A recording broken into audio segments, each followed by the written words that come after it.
Hello friend, आज का हमारा टॉपिक है ब्लूम की टैक्सोनॉमी। ब्लूम की टैक्सोनॉमी को डिस्कस करने से पहले हम क्या करते हैं, एक तो अनुदेशात्मक उद्देश्य, अनुदेशात्मक उद्देश्य, अनुदेशात्मक उद्देश्य, उद्देश्य, और दूसरा क्या, शैक्षिक उद्देश्य, शैक्षिक उद्देश्य, शैक्षिक उद्देश्य। देखिए, अनुदेशात्मक उद्देश्य और शैक्षिक उद्देश्य का मीनिंग क्या होता है। अनुदेशात्मक उद्देश्य एक एग्जाम्पल से समझने की कोशिश करते हैं। जब क्या है, किसी भी पाठ को क्लास के अंदर प्रस्तुत किया जाता है तो उसको क्या है, जब छोटे छोटे खंडों के अंदर तोड़कर तैयार किया जाता है, वो क्या होते हैं, अनुदेशात्मक उद्देश्य। उसके अंदर क्या इंक्लूड होते हैं, अनुदेशात्मक उद्देश्य। देखिए, जैसे विषय, विषय क्या हो गया, विज्ञान, विषय क्या हो गया, विज्ञान। उसके बाद उपविषय, उपविषय, उपविषय, उपविषय। इसके अंदर हम पढ़ लें न्यूटन के गति के नियम, न्यूटन गति के नियम, न्यूटन की गति के नियम। ये क्या हो गया, उपविषय। अब इसके अनुदेशात्मक उद्देश्य क्या होंगे, अनुदेशात्मक उद्देश्य, अनुदेशात्मक उद्देश्य। अनुदेशात्मक उद्देश्य क्या होंगे कि छात्र से जब अंत में पाठ खत्म हो जाएगा तो अनुदेशात्मक उद्देश्य, एक शिक्षक क्या मतलब कि छात्र से अपेक्षा करेगा कि वो छात्र क्या क्या बता सकता है, छात्र न्यूटन के प्रथम, द्वितीय और तृतीय नियम को परिभाषित कर सकता है, परिभाषित कर सकता है, कर सकता है। दूसरा, नियमों के बीच में अंतर स्थापित कर सकता है, छात्र न्यूटन के गति के नियमों में अंतर बता सकता है, अंतर बता सकता है, बता सकता है। तीसरा क्या होगा, न्यूटन गति के प्रथम नियम के, द्वितीय नियम के, तृतीय नियम के पांच उदाहरण दे सकता है, उदाहरण प्रस्तुत कर सकता है। ये तो क्या हो गए, अनुदेशात्मक उद्देश्य। देखिए, शैक्षिक उद्देश्य, शैक्षिक उद्देश्य। अनुदेशात्मक उद्देश्य की वजह से विद्यार्थी के व्यवहार में जो परिवर्तन आएंगे उसको हम क्या बोलेंगे, शैक्षिक उद्देश्य। और शैक्षिक उद्देश्य क्या होते हैं, बोर्ड, बहुत बड़े होते हैं। शैक्षिक उद्देश्य, उद्देश्य बोर्डर, बहुत बड़े होते हैं, बड़े होते हैं और इन्हें पाना डिफिकल्ट होता है, इन्हें प्राप्त करना मुश्किल होता है, मुश्किल होता है। अब देखिए, अनुदेशात्मक उद्देश्य क्या है, जब छात्र क्या करता है, किसी भी पाठ को क्लास के अंदर प्रस्तुत करता है तो प्रस्तुत करने से पहले उसको छोटे छोटे खंडों के अंदर बांट लेता है। सबसे पहले विषय, फिर उपविषय, और लास्ट में छात्र का जब आंकलन करता है तो वो छात्र से रिस्पेक्ट करता है, छात्र से उम्मीद करता है कि छात्र न्यूटन के लॉ के पहला, दूसरा, तीसरा नियम परिभाषित कर सकता है। दूसरा क्या है, जो छात्र न्यूटन के गति के नियमों में अंतर बता सकता है, उदाहरण प्रस्तुत कर सकता है। ये तो क्या हो गया, अनुदेशात्मक उद्देश्य। अब न्यूटन के लॉ के ऊपर अगर छात्र क्या है, रॉकेट, रॉकेट मतलब कि साइंस से उसको किसमें, टेक्निक, साइंस और टेक्निक का क्या करें, अंतर संबंध या अंतःक्रिया स्थापित कर सके, तो वो कैसा उद्देश्य हो जाएगा, शैक्षिक उद्देश्य। जब साइंस और टेक्निकल के बीच में, साइंस और प्रौद्योगिकी के बीच में अंतःक्रिया स्थापित कर सके तो उसको हम क्या बोलेंगे, उसका शैक्षिक उद्देश्य। तो रॉकेट और पोलविजन, जो कि किसके ऊपर बेस है, जब रॉकेट को क्या करते हैं, लॉन्च करते हैं, तो वो प्रक्रिया किसके ऊपर बेस है, न्यूटन के लॉ के ऊपर। जब इन दोनों के बीच में क्या कर सकेगा, इंटर रिलेशन अंतः क्रिया स्थापित कर सकेगा, तो उसकी हेल्प से छात्र ने क्या कर लिया, शैक्षिक उद्देश्यों को पूरा कर लिया। तो इस तरह से आपको अनुदेशात्मक और शैक्षिक उद्देश्य के बीच में अंतर पता चल गया होगा। अंत ब्लूम ने क्या किया था, शैक्षिक उद्देश्यों का वर्गीकरण किया था। ब्लूम ने टैक्सोनॉमी का मीनिंग क्या होता है, वर्गीकरण, वर्गीकरण, वर्गीकरण। तो उन्होंने अनुदेशात्मक, ब्लूम ने क्या किया था, अनुदेशात्मक उद्देश्य की जगह पर कैसा वर्ड प्रयोग किया था, शैक्षिक उद्देश्य, अनुदेशात्मक उद्देश्य की जगह किस शब्द का प्रयोग किया था, शैक्षिक उद्देश्य शब्द का प्रयोग किया था। देखिए यहाँ पर अनुदेशात्मक, सबसे पहले अनुदेशात्मक होगा, उसके बाद कौन सा होगा, शैक्षिक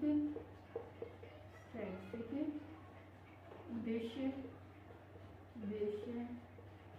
और फिर क्या होगा, लक्ष्य, कि छात्र के व्यवहार के अंदर परिवर्तन कैसे होंगे, उसको हम क्या बोलेंगे, लक्ष्य। ब्लूम की टैक्सोनॉमी ने शैक्षिक उद्देश्यों के वर्गीकरण की जानकारी दी थी। उद्देश्यों के वर्गीकरण की जानकारी, शैक्षिक उद्देश्यों के वर्गीकरण की जानकारी किसके साथ मिलकर, अपने फ्रेंड्स के साथ मिल कर दी थी। शैक्षिक उद्देश्य का मीनिंग क्या होता है, छात्र के व्यवहार में परिवर्तन लाना। तो ये सब क्या है, अनुदेशात्मक उद्देश्य। ब्लूम ने क्या किया था, अनुदेशात्मक की जगह कौन से वर्ड का प्रयोग किया था, शैक्षिक उद्देश्यों का प्रयोग किया था। और शैक्षिक उद्देश्य का पहला मीनिंग क्या है, छात्र के व्यवहार में परिवर्तन लाना। दूसरा मीनिंग क्या है, पाठ्य पुस्तक का निर्माण करना, उसके लिए दिशा निर्देश तैयार करना, और मूल्यांकन के लिए प्रविष्ट विधियों का प्रयोग करना। उद्देश्य है या जो क्या है, अनुदेशात्मक उद्देश्य है, अनुदेशात्मक व शैक्षिक उद्देश्यों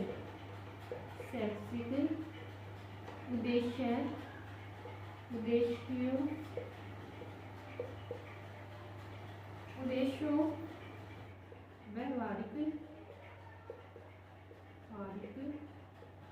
पदों में लिखने के लिए जो रोजर मैगर थे, उन्होंने बोला प्रमुख 3 बातों का क्या रखना है, ध्यान रखना है। रोजर मैगर ने 3 बातों पर, पहला अनुदेशात्मक उद्देश्य, मतलब कि पाठ को प्रस्तुत करने से पहले छात्र का व्यवहार क्या था, और पाठ को प्रस्तुत करने के बाद छात्र के व्यवहार में क्या परिवर्तन आया है। पाठ प्रारंभिक व्यवहार, और सेकंड क्या, अंतिम व्यवहार। दूसरा, जो व्यवहार उन स्थितियों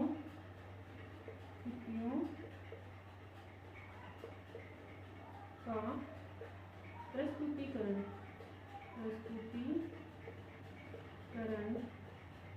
जिनमें छात्र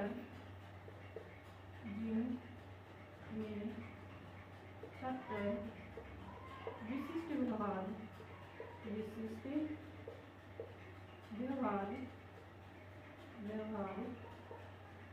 प्रदर्शित कर रहा है।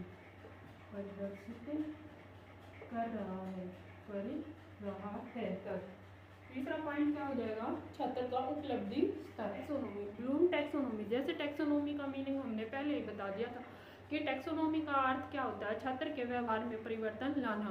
तो ब्लूम ने क्या किया था, अपने फ्रेंड के साथ मिलकर छात्र के व्यवहार के प्रदर्शन को शो करने के लिए पाठ्यपुस्तक के द्वारा छात्र के व्यवहार में किस तरह से परिवर्तन आता है उसको व्यवहारिक पक्ष के अंदर लिखने के लिए क्या है, उसको 3 पक्षों के अंदर विभाजित किया है। तो क्या है, पाठ्यपुस्तक व अधिगम के द्वारा छात्र के व्यवहार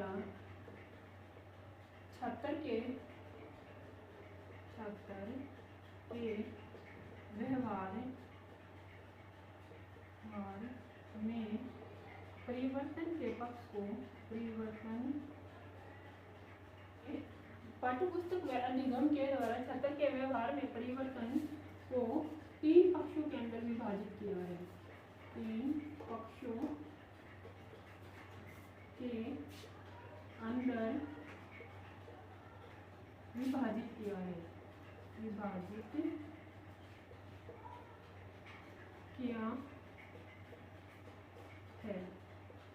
देखिए 3 पक्ष कौन से हैं, व्यवहार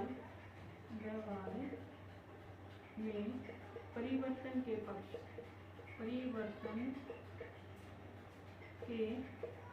3 पक्ष कौन कौन से हैं, देखिए क्रियात्मक, भावात्मक और संज्ञानात्मक।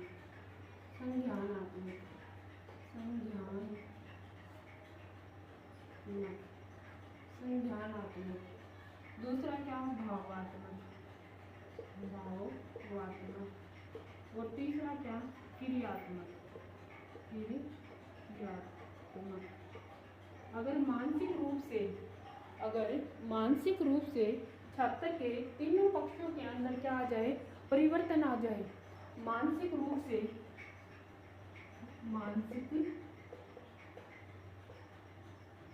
से अगर छात्र के ज्ञान में भी क्या हो जाए, बढ़ोतरी हो जाए, भावना भी चेंज हो जाए और क्रियात्मक पक्ष काम करने की जो रुचि है उसमें भी परिवर्तन आ जाए, तो पाठ्यपुस्तक व अधिगम के द्वारा हम छात्र के पूर्ण रूप से क्या कर सकते हैं, परिवर्तन ला सकते हैं। तो क्या दिया था, संज्ञानात्मक पक्ष को प्रस्तुति किया था। भावनात्मक पक्ष 1964 ईस्वी में मरिया और कथवाला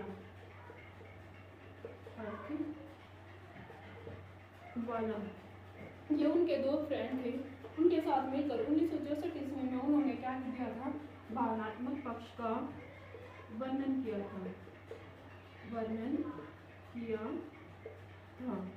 और